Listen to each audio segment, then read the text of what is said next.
আসসালামু আলাইকুম রহমতুল্লাহ। Engineering university girls school and কলেজের নবম দশম শ্রেণীর ব্যবসা শিক্ষা শাখার প্রিয় শিক্ষার্থীরা, আমরা আমাদের অনলাইন ক্লাসে নবম অধ্যায়ের আলোচনা চলছে। ইতিপূর্বে তোমাদের সাথে এই অধ্যায়ের থিওরি আলোচনাগুলো হয়েছে, প্রায় 4টি ক্লাস আলোচনা হয়ে গেছে। তো আজকে তোমাদের সাথে আমার সরাসরি রেওয়া মিল্ক প্রস্তুত করা নিয়ে আলোচনা করার কথা রয়েছে। তো তোমরা সবাই রেওয়া মিল্ক প্রস্তুত করার জন্য তোমাদের অবশ্যই বই, খাতা, কলম, স্কেল, পেন্সিল সঙ্গে নিয়ে নাও এবং সাথে ক্যালকুলেটর। আজকে আমরা সরাসরি অঙ্ক নিয়ে আলোচনা করব। তোমরা দেখো তোমাদের বইয়ের 134 পৃষ্ঠার পেজ নাম্বার 134, উদাহরণ 1, এই অঙ্কটি আজকে তোমাদের সাথে আমি আলোচনা করব। এটাই একটি রেওয়া মিল্ক প্রস্তুত করার কথা বলা হয়েছে। আমি আগে উদ্দীপকটি পড়ছি, তোমরা খেয়াল করে শোনো যে মামুন ট্রেডার্সের হিসাব বই হতে 2017 সালের 31 মার্চ তারিখে খতিয়ান উদ্ভূত ছিল নিম্নরূপ।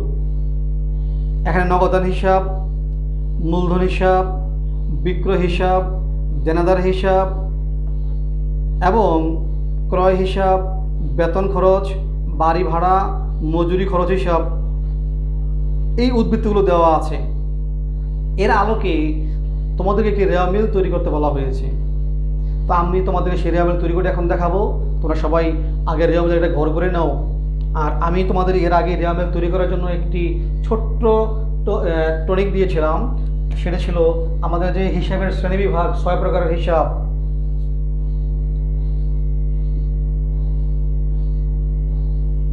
সম্পদ, ব্যয়,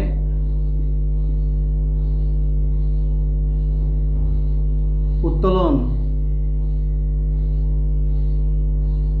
আয়, দায়, মূলধন। তোমাদের বলেছি রেওয়া মিল তৈরি করার সময় তোমাদের এটি মনে রাখতে হবে, অলওয়েজ এই 3টি হিসাব সব সময় রেওয়া মিলের ডেবিট দিকে বসবে।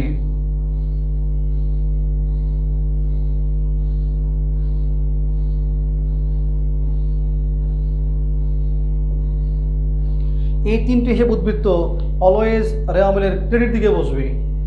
তোমাদের এটা খেয়াল রাখতে হবে। এটা যদি তোমাদের মনে থাকে তাহলে তোমাদের রেওয়া মিল তৈরি করা কখনো ভুল হবে না। আমি আবার বলছি, আমাদের 6 প্রকারের হিসাবের মধ্যে সম্পদ, ব্যয়, উত্তোলন, আগে তোমাদের হিসাবগুলো চিনতে পারতে হবে। এগুলো চিনতে পারলে পরে তখন তুমি যদি এটা শ্রেণীবিন্যাস করতে পারো, ক্লাসিফাইড করতে পারো, আলাদা করতে পারো, তাহলে এই 3 প্রকারের হিসাব উদ্বৃত্ত অলওয়েজ রেওয়া মিলে কোন দিকে লিখবে? ডেবিট দিকে। আর এই 3 প্রকারের হিসাব উদ্বৃত্ত তুমি অলওয়েজ রেওয়া মিলের কোন দিকে লিখবে? ক্রেডিট দিকে লিখবে। তাহলে দেখবে কখনোই তোমার রেওয়া মিল তৈরি করা কখনোই আর ভুল হবে না। তো আজকে দেখো আমরা এই উদ্বৃত্ত থেকে আমরা একটা হিসাব করে, তোমরা আমার সাথে রেওয়া মিলে ঘর রাখো। দেখা যাচ্ছে মামুন ট্রেডার্স, আমরা এখানে ঘর রাখি।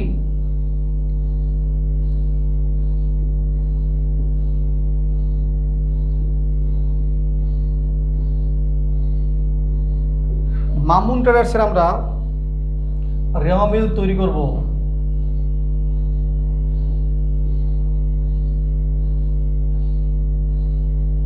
রেওয়া মিল কিন্তু একটি নির্দিষ্ট দিনের জন্য হয়ে থাকে। তো এখানে অঙ্কে লেখা আছে 31 মার্চ 2017। তোমরাও লিখবা 31 মার্চ 2017 লিখে আমরা এটা ঘরে কিনি।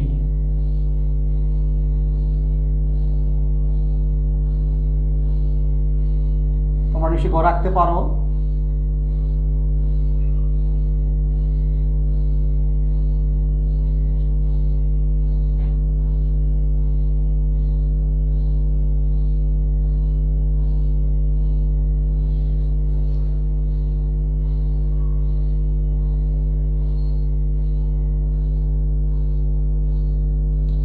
আমরা একটা রেওয়া মিলে ঘরে নিয়েছি।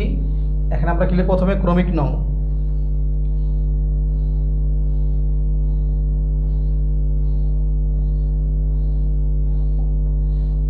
এখানে লিখব হিসাবের শিরোনাম।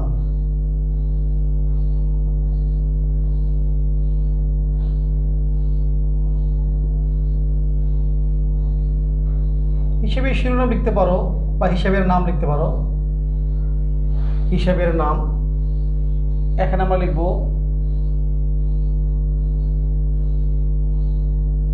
খতিয়ান পৃষ্ঠা।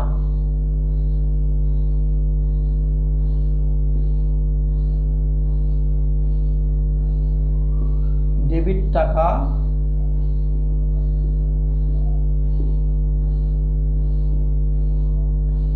ক্রেডিট টাকা, এই হচ্ছে আমাদের ঘর। তোমরা অবশ্যই সুন্দর করে ঘরটি আঁকবে। আমি তোমাদের বলি সবসময় তোমরা ঘর আঁকার সময় নিচে প্রতিটি ঘরের সীমা রেখা দিয়ে দিবে। দেখো এরকম এঁকে দিলে পরে নিচে আমরা দাগ টেনে দিই, তাহলে ঘরটি দেখতে সুন্দর লাগবে। তবে এরকম একটি ঘর আঁকবা 5 কলামে, ক্রমিক নং, হিসাবের নাম বা হিসাব শিরোনাম, খতিয়ান পৃষ্ঠা, ডেবিট টাকা, ক্রেডিট টাকা, এই ঘর এঁকে এবার এটা তোমাদের অঙ্কে লিখতে হবে না, আমি তোমাদের বোঝার জন্য শেখার জন্য আমি এখানে লিখেছি যে এই 3 প্রকারের হিসাব আমরা রেওয়া মিলে ডেবিট দিকে লিখব, এই 3 প্রকারের হিসাব রেওয়া মিলে ক্রেডিট দিকে লিখব। তো দেখো আমাদের এখানে প্রথমে আছে নগদান হিসাব। বলো তো তোমরা নগদান কোন ধরনের হিসাব? তোমরা হিসাবের শ্রেণীবিভাগ চ্যাপ্টারে, মূলধন ও মুনাফাজত লেনদেন চ্যাপ্টারে তোমাদের এবং সেই দ্রুত প্রাধান্য পদ্ধতির হিসাবের চ্যাপ্টারে, হিসাব চ্যাপ্টারে তোমাদের শেখানো হয়েছে কোনগুলো কোন ধরনের হিসাব। সেখান থেকে তোমরা যদি মনে রেখে থাকো তোমরা অবশ্যই পারবে নগদান হিসাব কোন ধরনের হিসাব। অবশ্যই এটি সম্পদ হিসাব, এবং কোন ধরনের সম্পদ? চলতি সম্পদ। নগদান হচ্ছে চলতি সম্পদ। তাহলে আমরা লিখবো এখানে 1 নাম্বার দিই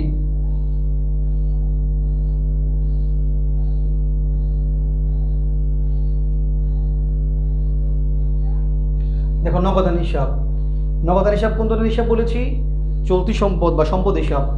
তো তোমাদের আরও সহজ করে বলছি, যে হিসাব উদ্বৃত্ত থেকে ভবিষ্যতে সুবিধা পাওয়া যাবে তাকে বলা হয় কি? সম্পদ।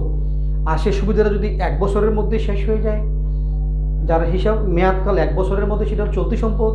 আর যে হিসাব উদ্বৃত্ত থেকে দীর্ঘদিন সুবিধা পাওয়া যাবে, অনেক দিন সুবিধা পাওয়া যাবে, সেটা স্থায়ী সম্পদ। তো নগদ তহবিল কারবারের মধ্যে যে টাকা নগদ তহবিল রয়েছে, এটা আমি আমার কাছে টাকা আছে, আমি ব্যবহার করব, এখান থেকে সুবিধা ভোগ করব, অথবা এটা আমার সম্পদ। সুতরাং যে হিসাব উদ্বৃত্ত থেকে বা যে হিসাব থেকে অথবা যে জিনিস থেকে ভবিষ্যতে সুবিধা পাওয়া যাবে, সুবিধা ভোগ করবো, সেটা হচ্ছে কি? সম্পদ। তাহলে নগদ তহবিল, আমার ক্যাশে টাকা জমা আছে, এই টাকা আমি কী করব? ভবিষ্যতে বা আমার সামনের দিনে পরবর্তী সময় ব্যবহার করব, সুবিধা ভোগ করব, এটা আমার জন্য সম্পদ। তাহলে সম্পদ হলে আমরা কোথায় লিখব? দেখো খেয়াল করে দেখো, সম্পদ, ব্যয়, উত্তোলন, 3টা আমরা কোন দিকে লিখবো? ডেবিট দিকে লিখবো। তাহলে নগদান হিসাব আমরা কোন দিকে লিখবো? ডেবিট দিকে লিখবো। এখানে টাকা লেখা আছে নগদান হিসাব 1,19,000 টাকা, 1,19,000 টাকা। তোমরা এরপরে দেখো কি বলা আছে? বলা আছে মূলধন হিসাব। 2 নাম্বার দিয়ে লেখো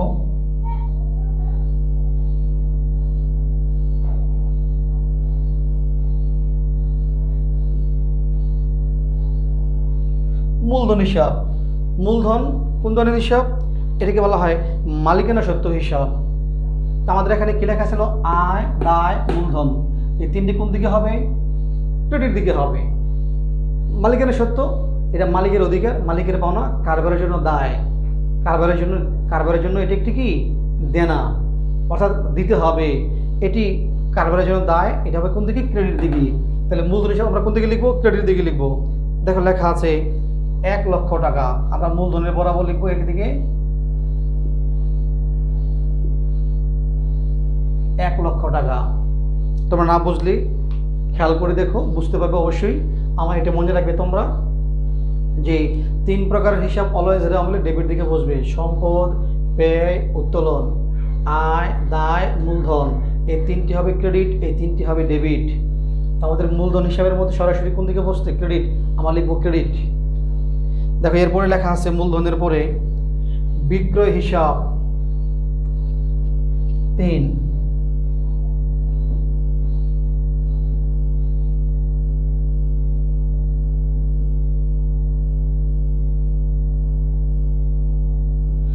বিক্রয় হিসাব, যেখান থেকে আমরা সুবিধা দিয়েছি, অর্থাৎ কারো কাছ থেকে পণ্য বিক্রি করেছি। বিক্রি করাটা হচ্ছে, এখানে বিক্রয়টা হচ্ছে আমার কারবারের জন্য আয়। সেবা দেওয়া, সেবা প্রদান করাকে বলা হয় আয়। সেবা ভোগ করা হচ্ছে ব্যয়। সেবা প্রদান করাটা হচ্ছে কি আয়।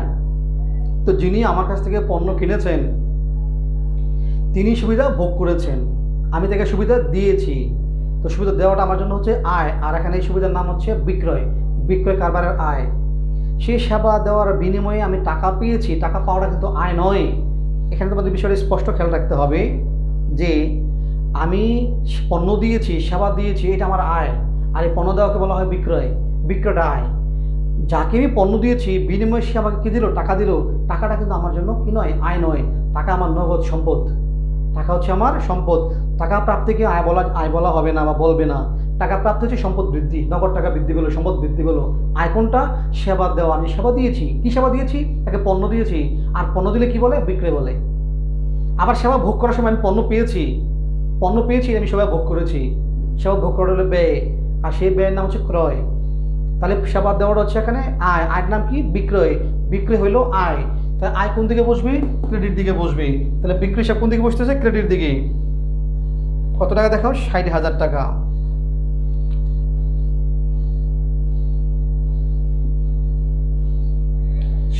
টাকা বিক্রয়। আমরা 4 পাবো বিক্রয় পরে লেখা আছে দেনাদার হিসাব।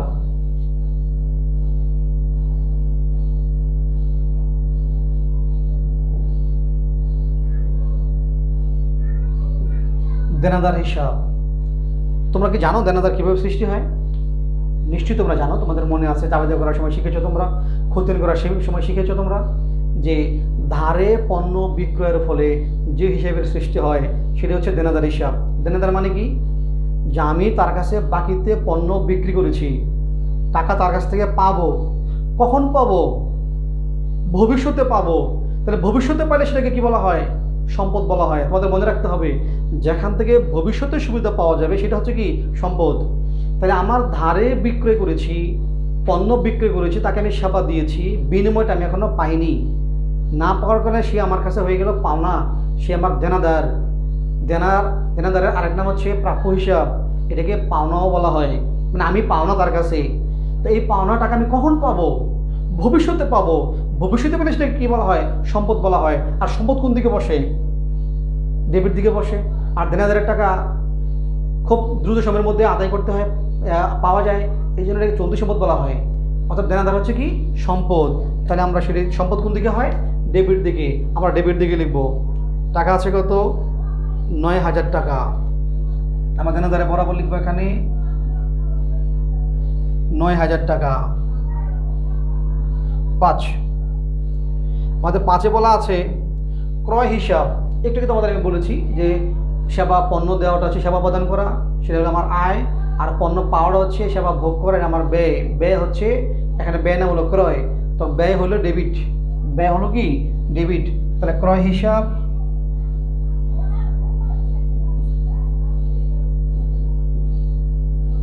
তাহলে ক্রয় হিসাব হচ্ছে ব্যয়, এটি আমার জন্য হবে ডেবিট। দেখো আছে 20,000 টাকা। 20,000 টাকা।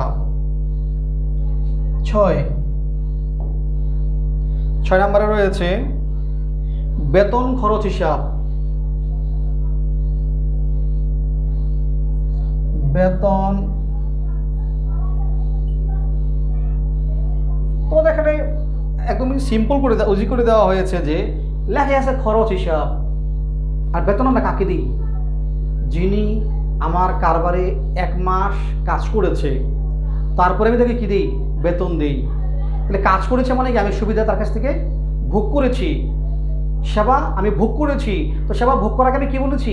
খরচ, ব্যয়। সেবা ভোগ করা হচ্ছে ব্যয় বা খরচ। আমি যে তাকে বিনিময়ে টাকা দিয়েছি, টাকাটা কিন্তু আমার খরচ না। তার কাছে সেবা নিয়েছি, সেবাটা হচ্ছে খরচ। সেই সেবা নেওয়ার নাম কি? বেতন। বিনিময়ে টাকা দিয়েছি, টাকা দিলে আমার নগদ টাকা চলে গেলো, সম্পদ চলে গেলো, সম্পদ হ্রাস পেলো, বাট আমার বেতন কোনটা, যে সে যে আমাকে কাজ করে দিল, 1 মাস আমার কাজ করলো, সেই সেবা ভোগ করে, যে সেবা ভোগের নাম হচ্ছে বেতন। তো বেতন লেখা আছে বেতন খরচ, খরচ মানে তো ব্যয়, তো ব্যয় হলে কোন দিকে হবে? ডেবিট দিকে হবে। আমার ডেবিট দিকে লিখবো। বেতন খরচ কোন দিকে হবে? ডেবিট দিকে হবে। দেখো 3000 টাকা, 3000 টাকা। তোমরা সবাই কিন্তু আমার সাথে কাজ করবে খাতায়। বাড়ি ভাড়া হিসাব,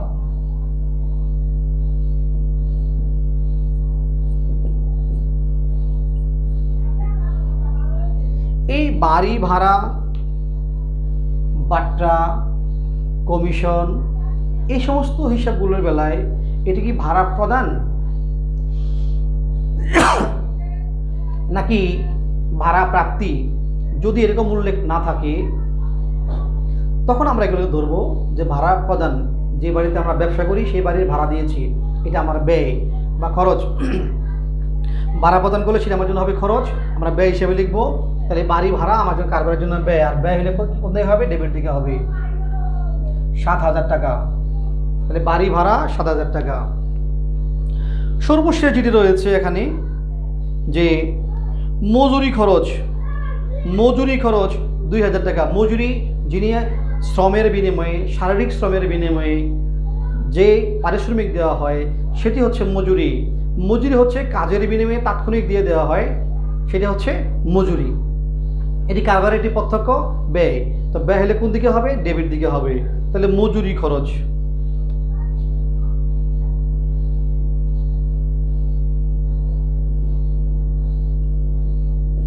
মজুরি খরচ 2000 টাকা, এটিও কারবারের একটি কি ব্যয়। দেখো আমরা সবগুলো লিপিবদ্ধ করে ফেলেছি। আমার মনে হয় বিষয়টা খুবই সহজ, তোমরা বুঝতে পেরেছো। তোমরা শুধু এই জিনিসটা যদি মাথায় রাখো, ফলো করো, তোমরা অবশ্যই সম্পদ, ব্যয়, উত্তোলন এই 3টি হলে তোমরা ডেবিট দিকে লিপিবদ্ধ করবে। আয়, দায়, মূলধন এই 3টি হলে ক্রেডিট দিকে লিপিবদ্ধ করবে। লিপিবদ্ধ হয়ে গেলে তোমার কাজ হচ্ছে কি, যেহেতু এইটা হিসাব উদ্বৃত্তের তালিকার 2 দিক আমাদের কি হয়ে যেতে হবে? মিলে যেতে হবে। তোমরা অবশ্যই রেওয়া মিল করার সময় এখানে প্রতিষ্ঠানের নাম লিপিবদ্ধ করবে, রেওয়া মিল লিখবে এবং তারিখ লিখবে। এইটুকু শিরোনাম যদি রেওয়া মিলে তোমরা না লিখো তাহলে নাম্বার তোমাদের কম দেওয়া হবে। তো এটি আমাদের একটি রেওয়া মিল তৈরি করার কথা ছিল। আমরা রেওয়া মিলটা এখন মিলিয়ে নেব। আমরা কিন্তু একটা সৃজনশীল প্রশ্নের উত্তরে আমরা পড়ে যাব। তো তোমরা যোগ করো। এদিক যোগ করলে হয়ে যায় 1,60,000 টাকা। রেওয়া মিলের 2 দিকের যোগফল অবশ্যই মিলে যেতে হবে। না মিললে কিন্তু বুঝতে হবে আমাদের কোথায় কি আছে, ভুল আছে। 9,000, 12,000, 12,000, 32,000, 41,000, 19,000, 60,000, 1 লক্ষ। এটাও হয়ে গেল 1,60,000। মিলে গেলে পরে আমরা কি করে দেবো? ক্লোজ করে দেবো। 2টি জেড টানা বলা হয় সমাপ্তি রেখা। এটাই হিসাব বিজ্ঞানের গুরুত্বপূর্ণ বিষয়, যে হিসাব করা শেষ হয়ে গেলে আমরা কি দেবো? জেড টেনে দেবো, বা এটাকে বলা হয় হিসাবের সমাপ্তি রেখা টানা। তো আমাদের 2 দিক কী হয়ে গেল? মিলে গেল। এরকম রেওয়া মিল প্রস্তুত করলে পরে রেওয়া মিলের 2 দিক কী হয়ে যেতে হবে? মিলে যেতে হবে। তোমাদের প্রিভিয়াস ক্লাসে আমি তোমাদের শিখিয়েছি, যদি 2 দিক না মিলে যায়, গড়মিল হয়, তাহলে তাৎক্ষণিক রেওয়া মিল মিলানোর জন্য আমরা অনিশ্চিত হিসাব লিখে সেই রেওয়া মিলটাকে আমরা কী করে নিব? মিলিয়ে নিব। এটি একটি সহজ উদ্দীপক ছিল। তো সেই উদ্দীপকের আলোকে আমি তোমাদের রেওয়া মিলটি করে দেখালাম। তোমরা অবশ্যই খাতায় উঠিয়ে নিবে এবং তোমরা 1 এবং সাথে যে 2 উদাহরণ রয়েছে, উদাহরণ 2 তোমাদের জন্য বাড়ির কাজ থাকলো, তোমরা অবশ্যই করবে। না পারলে আমি অবশ্যই করে দেবো। তোমরা আগে নিজেরা চেষ্টা করো, তোমরা আগে চেষ্টা করো কতটুকু পারো। এরপরে আমি কালকে পরবর্তী ক্লাসে যখন করে দেবো, তোমরা আমার সাথে মিলিয়ে নেবে, মিলিয়ে দেখবে তোমরা নিজেরা কতটুকু পেরেছো। প্রথমবার যদি তুমি 50% করতে পারো, তাহলে আমি বলবো তোমরা সফল, তোমরা সার্থক হয়েছো, তোমরা পেরেছো। দেখো পরেরটায় একবার 50% পারলে পরেরটা তুমি 60-70% পেরে যাবা। এরপরে তুমি দেখবা 100% পেরে গেছো। এভাবে তুমি অঙ্ক শিখে যাওয়া। তুমি কিন্তু হতাশ হবে না, ভয় পাবে না। অ্যাকাউন্টিংয়ের অঙ্ক খুবই খুবই একটি মজার বিষয়। কারণ তুমি টাকা যখন মিলাবা, যোগফল মিলে যাবে, তোমার শুধু করতেই মন চাবে। অতএব তুমি অবহেলা না করে তোমরা অঙ্ক করবে। তুমি এই অঙ্কটা বাসায় আবার নিজে নিজে করবে। অন্তত এখানে 8টি উদ্বৃত্ত রয়েছে। তুমি যদি এই 8টি উদ্বৃত্ত বুঝতে পারো কোনটা কোন দিকে যাবে, নিশ্চয়ই নেক্সট অঙ্কে এই 8টি উদ্বৃত্ত লিখতে তোমার আর ভুল হবে না। নাকি বলো? এই 8টি উদ্বৃত্ত যদি লেখা তুমি পারো, ডেবিট দিক আর ক্রেডিট দিক, তা আমার বিশ্বাস পরবর্তী যেখানে তুমি অঙ্ক করবে অন্তত এই 8টি উদ্বৃত্ত লেখা তোমার ভুল হবে না। আর এটা মনে রেখো, এই 8টি উদ্বৃত্ত তোমার সকল অঙ্কের মধ্যে আসবে রেওয়া মিল আসলে। তাহলে তোমার 8টি উদ্বৃত্ত শেখা হয়ে গেল। তুমি নেক্সট অঙ্কের দরকারে আরও নতুন করে 5টি শিখো, এর পরের অঙ্ক আরও 5টি শিখো। এভাবে তুমি যখন 30 থেকে 40টি হিসাবের উদ্বৃত্ত পারবে বা 50টা উদ্বৃত্ত তোমার শেখা হয়ে যাবে, তুমি দেখবে রেওয়া মিল তোমার কখনো আর কি হবে না, ভুল হবে না। আর তুমি এই থিওরিটা মাথায় রাখবে, সম্পদ, ব্যয়, উত্তোলন রেওয়া মিলের ডেবিট, আয়, দায়, মূলধন রেওয়া মিলের ক্রেডিট। ইনশাল্লাহ তোমার রেওয়া মিল অবশ্যই মিলে যাবে। তো প্রিয় শিক্ষার্থীরা, আমি তোমাদের বলছি, তোমরা আজকে এই 1 নম্বর উদ্দীপকের যে অঙ্কটি রয়েছে উদাহরণ 1, তোমরা এটা নিজেরা আরেকবার করবে, আর 2 তোমরা করার চেষ্টা করবে। আমি আগামী ক্লাসে 2 নম্বরটা করে দিব, তখন তোমরা আমার সাথে মিলিয়ে নেবে যে তুমি কতটুকু পেরেছো, তুমি নিজেকে জাজ করতে পারবে। তো সে পর্যন্ত তোমরা সবাই ভালো থাকো, তোমাদের সকলকে অসংখ্য ধন্যবাদ।